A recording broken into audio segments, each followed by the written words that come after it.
And I'm gonna tell you guys, I like to do this before every winter, is give my Jeep a complete once-over, checklist on the outside, checklist on the inside, and get it ready for the unknown or what could potentially happen every winter season, especially if you guys are up north and it snows a lot. You know exactly what I'm talking about. But for those of you down south, even in Texas, you know that last winter you had a pretty rough one where there's some people stuck on the highway for a few days. There's some things in this vehicle that I keep because of the what ifs, because of the unknown, and because of that variable that you can't seem to control. So let's jump into it. Now, going on the inside of the Jeep, there's some things that are my absolute essentials, and I keep them in here a lot of the year, but for winter, they are extremely important. Probably the biggest one for me is having this backpack with my blanket and then with a nice fresh pair of boots. Now, what's inside the backpack is an extra set of clothes for myself, for my wife, and for my little guy. Now, I don't mean the coolest GQ clothes, the best pair of jeans that I have. I'm talking Carhartt pants that are beat up, an old sweatshirt, an extra set of underwear, socks, and everything that I could possibly need if I was in a pinch to just make a quick change while I was out trying to help someone. And I'll tell you guys, it was a few years back, I actually helped recover a very old gentleman who had pulled his escape into almost 4 foot of snow. It was a drift that had ran across the road. I got out to help him out. It was probably -10. The wind was howling through. I was up to my waist in snow. I was absolutely soaked and drenched. If I wouldn't have been close to home, I probably would have needed to change right there. I would have crawled back into my Jeep and got on some fresh and dry clothing. Maybe your sweatshirt gets destroyed because you were recovering someone. You've got a spare set in here. Now, if you guys watch the first 5 things that I do with every Jeep or what I carry in my recovery gear, you know that the NOCO Boost Plus, this is a jump pack for your battery, is something that I always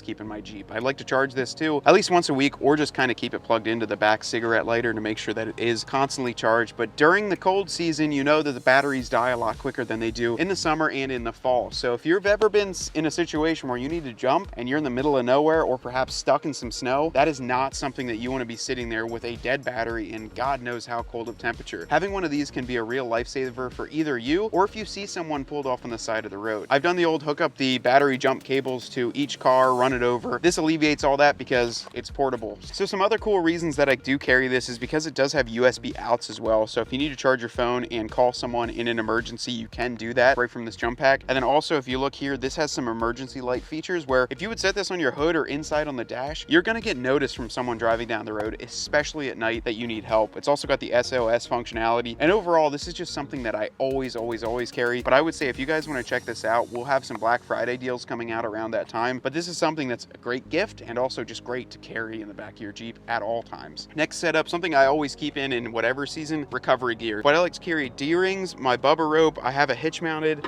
D-ring by Factor 55 on the lower end, and I like to have multiple of each just because you never know what you're going to be recovering or if you're going to have to recover someone else. Typically, I will keep a snatch block in there, but that is something I actually wanted to talk about. I'll be ordering a couple more things. I want you guys to let me know in the comments what you carry or some suggestions for me because I love seeing those. And normally what we'll do, we'll read through those. We might even do another video based on what you guys say. So we do that a lot. Drop a comment down below of what you carry or something specialty that wasn't mentioned here that you think, Matt, you got to have this in the back of your Jeep. So this is something I always do for every winter. I love to get the dual top group. So every Jeep that I pick up, I either buy it with the dual top group or I try and find a hard top. So about November's time, end of October, depending on the weather, I will make a good swap over, clean off all the seals underneath and just run the hard top. I found it to be a lot better, especially with that heavy, dense snow. The soft top can 100% hold up to it, but I think it does put a lot of wear and tear on it, especially with the amount of salt that we get here on our windows. By that all flying up, I like having the hard top on. What I like to do on the exterior, so for the paint, I actually use the Adams Polishes, the graphene detail spray, so you can actually put a nice ceramic coat on your vehicle too, which is, you know, can range between $1,000 and $2,000. But every time I'm done washing this, I spray this on and give it a good coating. Now what that does is help protect the paint in the winter. We have so much salt going on here in the Northeast that you guys know if you drive a black Jeep down the road, you're gonna have basically the entire thing turn a shade of like an ominous white all throughout just because of all the salt flying up. And that's not good for your paint and it's not good for any of the steel components. The aluminum, it can also corrode and just turn it into an even worse situation. So protecting your paint with either a good ceramic coat, a graphene detail spray like this to help protect it from things actually sticking to that clear coat is really beneficial. I've been very happy with this, and at 12 bucks a bottle, it seems to do a great job. I love this product, but that's the first step, is getting your paint cleaned up, getting it ready for all the salt and the abuse, and just being able to rinse it off versus having to scrub this thing every single day. The next thing that I wanted to go over is a very controversial topic. It's how to prepare the frame. So I have a 2022, not really too many issues when it comes to frame rust, when it comes to the corrosion on there. But on my JKs, what I used to do every winter is I would give it a good spray with Simple Green. I would get the entire thing cleaned off. I would go the entire winter, right? So I wouldn't paint it, I wouldn't get it prepped for the entire winter. I would let it go the entire winter, and then when spring comes, I would actually clean it off again, really scrub it with a Brillo pad, and then give it a fresh coat of paint. I found that doing a fresh coat of paint on my JK every single year really prevented any of that rust and corrosion going on there. Now, I've heard a lot of comments about that fluid film, about putting protection coatings on the frame. Fluid film I've never done, so that's almost like a thin, clear coating on there that stays almost wet the entire time too. Now, what I've heard from that is if you do it on a brand new vehicle, there's no rust under there that it can trap and no moisture, so it'll protect it pretty well. But if you do it on a vehicle that already has rust and water in the frame, that can kind of make it a little bit worse. Now, there's a product that I am actually ordering. It's by Adams, and it's an undercoat spray. So it's basically a spray bottle just like this that you spray on the frame, and it's almost a ceramic coating for your frame. I want to try it out this winter, and I'm going to let you guys know how it works by the springtime. We'll have another video applying that entire kit to the underside of this Jeep, to the underside of the plastics, and we'll see how it works out. The last thing that I wanted to talk about is wheels and tires. So on my beadlocks, every time I used to run beadlocks, I would properly maintain those. And what that looked like in the winter was, for me, I always did it, but I did it beforehand. I would pull out all of my beadlock bolts and I would put anti-seize on every single one of them and make sure that they would not corrode in the winter. I actually had to rebuild an entire set of ATX slabs that I picked up dirt cheap, but the guy did not use anti-seize, ran them in a winter, so I had to redo the inserts, redo the threads. Some of them wouldn't come out. It was an absolute mess. And if you guys don't want to have to do that, take care of your wheels before they get to that point. So we're underneath the hood, and this is something that I like to do also in the winter season. I'm checking all my fluids. I'm checking my coolant, I'm checking my brake fluid, I'm checking my oil levels, and if I have to do an oil change where I'm close to it, I like to do it before winter just to get fresh oil in there so I don't have to tinker with it while it is